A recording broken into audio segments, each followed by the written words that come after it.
सोने और चांदी के दाम जो है इस समय बहुत तेजी से बढ़ गए हैं। खासकर चांदी की कीमतों में जबरदस्त उछाल देखने को मिल रहा है। अंतर्राष्ट्रीय बाजार में चांदी की कीमत करीब जो है $80 प्रति औंस के पार पहुंच चुकी है। इसी बीच रिच डैड और पुअर डैड के जो लेखक है रॉबर्ट कियोसाकी ने चांदी की कीमतों को लेकर बड़ी बात कही है। उनका कहना है कि चांदी में जो तेजी आपको दिख रही है वो एक बबल यानी बुलबुला है और ये आगे जो है चलकर फूट सकता है। सर कियोसाकी साहब अब पलटते हुए नजर आ रहे हैं। वो कह रहे हैं अब जो है सतर्क मोड में आ गए हैं।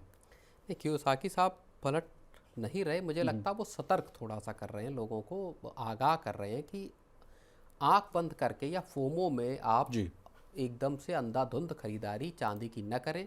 उनका कहना ये है $75 चूंकि पार कर गई चांदी कल परसों, उनका कहना ये है कि जब $70 के आसपास चांदी हो तब आप इसमें पैसा लगाएं, ऊंचे लेवल्स पर इसमें एंट्री करके फंसे ना, जो जी। कि इस वक्त एक तरह की भगदड़ दिखाई दे रही है जी। कि चांदी ही चांदी चारों तरफ दिखाई दे रही है।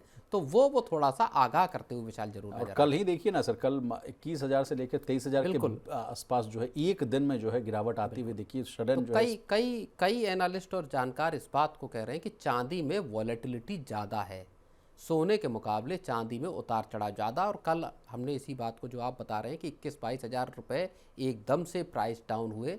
जो लोग इंट्राडे या इस तरह की ट्रेडिंग करते हैं चांदी में या दूसरे उसमें, उनके लिए एक खतरनाक संकेत है कि आप बहुत ज़्यादा लिवरेज्ड होकर बहुत ज़्यादा बड़ी पोजीशंस अगर बना रहे हैं तो कहीं ऐसा ना हो कि आप उसमें ट्रैप हो जाएं। जी। और सर 5 दिन की जो है चढ़ने के बाद जो आज का जो लेटेस्ट अपडेट है, चांदी की कीमत में जो है 3,111 रुपये की गिरावट देखने को मिली। 1 किलो जो है 2,32,000 के आसपास बना हुआ है। हालांकि कियोसाकी ये भी कह रहे हैं कि अगले साल $100 और फिर $200 भी पहुंच सकता है। इसका मतलब चांदी का आउटलुक अच्छा है। ये बहुत सारा जो जितना जानकारों का तबका है वो इस बात को कहता है कि आउटलुक अच्छे हैं, लेकिन अभी आपको सतर्क रहना है। अगर गिरावट आती है तो गिरने का इंतजार करें, जब गिर जाए उस वक्त पैसा लगाएं, वो ज़्यादा बेहतर स्थिति या यानी इनके हिसाब से देखा जाए सर, जब गिरावट आए निचले स्तर पर आए तब वहाँ पे आप वैल्यू बाइंग जो है आप कर सकते हैं। बिल्कुल $70 का के आसपास उनका खरीदने के फर्स्ट लिए टारगेट भी हुआ करता था सर। 70 के आसपास जो वो मीट हो गया तो उसके बाद लगता है उन्होंने पार्शियल प्रॉफिट बुकिंग की सलाह दी है। चलिए सर, बाबा वेंगा की भी बात कर लेते हैं सर। उन्होंने जो है सीधे तौर पर तो नहीं सोने चांदी की कीमतों पर कुछ कहा है, लेकिन उन्होंने जिस तरह से कहा कि वैश्विक जो है उथल पुथल हो सकती है, उस वजह से जो है उसका असर जो है सीधे तौर पर जो है फिर कमोडिटीज़ पर दिखेगा। और उसके हिसाब से तमाम जो एक्सपर्ट्स कह रहे हैं कि अगर दुनिया भर में जो है युद्ध और जो तनाव बढ़ता हुआ नज़र आ रहा है तो फिर जो निवेशक हैं शेयर बाजार से हटकर जो है पैसा जो है फिर जो है सेफ हेवन जो कहा जाता है सोना चांदी, फिर उसमें पैसा लगाएंगे और फिर वहाँ जो है तेजी आती हुई दिखेगी। आप कितना सहमत हैं सर बाबा वेंगा की भविष्यवाणी से? बाबा वेंगा की भविष्यवाणी हो उससे इतर हम बिल्कुल जो रियल वर्ल्ड में जो चीज़ें चल रही हैं जी उसको समझने की कोशिश करें। दो बड़ी घटनाएं पिछले 2 दिनों में हुई हैं विशाल। एक घटना हुई है, क्या रशिया यूक्रेन की पीस डील होगी जी। उसमें जेलेंस्की साहब की मुलाकात ट्रम्प साहब से हो गई। ट्रम्प साहब ने पुतिन साहब का पक्ष रख दिया है। दोनों लोग एक तरह से तैयार दिखाई दिए। कुछ चीज़ों को लेके असहमति है, टेरिटरी को लेके, इसको लेके वो कह रहे हैं कि हमको इसको 50 साल की यूएस से सिक्योरिटी गारंटी चाहिए जेलेंस्की साहब। ट्रम्प साहब का कहना है कि हम 15 साल की दे सकते हैं, उसके आगे की गारंटी देने को तैयार नहीं है। दूसरी तरफ रूस में पुतिन साहब के घर पर ड्रोन के अटैक हो गए। उनका कहना है कि यहाँ यूक्रेन ने, जेलेंस्की ने कराए, उन्होंने मना किया कि हमने नहीं कराया। लेकिन इसने रस्साकसी को और तेज कर दिया, जंग को और तेज कर दिया। रूसी राष्ट्रपति ने अपनी फौज को कह दिया है कि जितना इलाका जल्दी जल्दी छीन सकते हो, इससे पहले की कोई डील हो उससे पहले जो जो इलाके कब्जाए जा सकते हैं, ज़पोरिज़िया जो है इलाका, उसको लेने को लेके उन्होंने फौज को वो कर दिया है, आक्रामक कर दिया कि साहब आप ले लीजिए।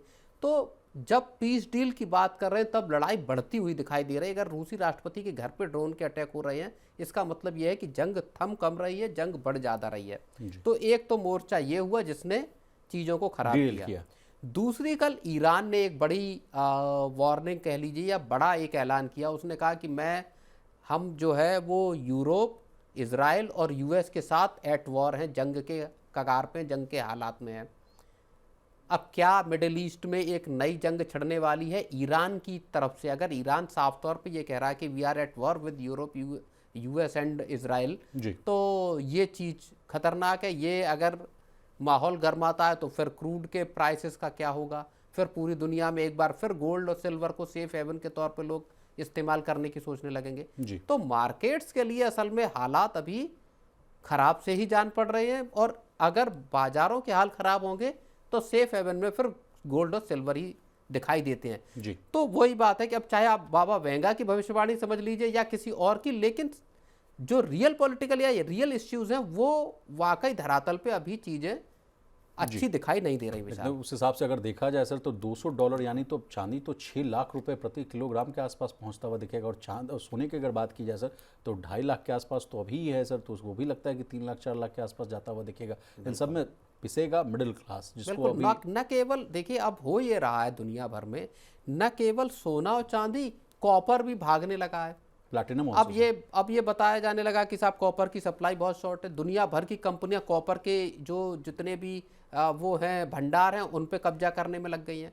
कुछ रिपोर्ट्स वायर से लेके रिपोर्ट्स तो ये भी आ रही हैं कि अगले साल स्मार्टफोन्स महंगे हो जाएंगे। हाँ, स्मार्टफोन महंगे हो जाएंगे क्योंकि चांदी का इस्तेमाल हो रहा है, केबल्स में सब कॉपर का इस्तेमाल हो रहा है। तो मेटल्स ही दरअसल नहीं, मुझे लग रहा है सोना, कमोडिटी चांदी, बाजार में फोमो हो गया है sir, fear of missing out वाली बात है। कमोडिटी बाजार को अगर ओवरऑल अगर आप पूरे मेटल्स को पैक को न देखें, लेकिन कम से कम 3 मेटल ऐसे दिखाई दे रहे हैं इस वक्त, गोल्ड, सिल्वर और कॉपर, जहां आग जैसी लगी हुई है। और कॉपर को लेके भी अगले साल के लिए बड़ी लंबी चौड़ी भविष्यवाणियां हैं। अब उसकी भी भविष्यवाणी शुरू हो गई सर कि अब ये भी इस लेवल पर जाते तो हुए लोगों को लग रहा है कि सोना चांदी हो सकता भाग चुके हैं, कॉपर अभी भागेगा, तो क्या कॉपर में पैसा लगा दिया जाए। तो बाजार मरे हुए हैं, तो लोगों को लग रहा है जहां से पैसा बन सकता है उसके लिए थोड़ा रिस्क ज्यादा भले ले लिया जाए, लेकिन 4 पैसे ज्यादा आने चाहिए। नहीं, लेकिन पैसा बन भी रहा है सर। अगर आंकड़े देखें तो अगर सोने चांदी का अगर आंकड़ा देखा जाए सर तो इस साल अगर देखे जाए तो 76% के आसपास तो सोने की कीमतों में बढ़ोतरी देखने को मिली थी। यानी लेकिन गोल्ड, मेरा एक सवाल है विशाल, इसमें बात सही है, सिल्वर को लेके लगभग 150% के आसपास कितने लोगों ने इसमें पैसा बनाया, कितने लोग ऐसे हैं, ये मेरे दिमाग में हमेशा इस बात को लेके चीज़ें चलती रहती हैं कि आखिर वो कौन लोग हैं, कितने लोग ऐसे हैं जो इस चीज़ को भाप पाए कि सिल्वर को अभी खरीद लो। ऐसे कितने लोग रहे होंगे। क्या इसको बिटकॉइन से भी जोड़कर देखा जाए, उसको भी लेकर कहा जाता था कि 1 रुपए के आसपास रहता था, 10 रुपए के आसपास रहता था, $10 बिटकॉइन का भी रैली कोई पकड़ नहीं पाया। स्पेकुलेटिव बेट है जिसका कोई आदि और अंत नहीं, जिसका कोई और छोर नहीं, जिसके पीछे कोई अंडरलाइंग एसेट नहीं है, वो कोई एसेट नहीं है। ओके। लेकिन गोल्ड, सिल्वर या कॉपर, इनको लेके मुझे ये लगता है कि ऐसे कितने लोग हैं जो समझ पाए, या कुछ बड़े लोग हैं जिन्होंने अपने पास मोटी पूंजी का एक हिस्सा यहाँ लगाया और वहाँ रिटर्न लिया। जी। तो ये एक सवाल जरूर दिमाग में रहता है।